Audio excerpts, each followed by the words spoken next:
কি করছিস রে? হ্যাঁ, বাথরুমের দরজা খোলা পেলে তুই বাথরুমে চলে যাস। কি করছিস? চান করবি? চান করবি? গায়ে জল ঢাল, ঢাল। দেখি মার দিকে তাকিয়ে ঢাল, ঢাল, ঢাল। গায়ে গায়ে গায়ে এইরকম ভাবে কর। যা, এত দুষ্টু কেন তুই বলতো আমাকে? হ্যাঁ মাম্মাম, এত দুষ্টু কেন? বাথরুমের দরজাটা খোলা পেলেই হলো না?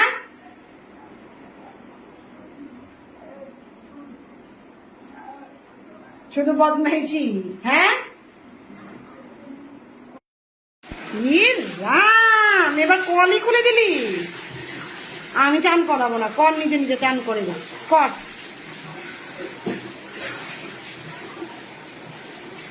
নিজের গায়ে জল না ঢেলে অন্য জায়গায় জল ঢালছিস।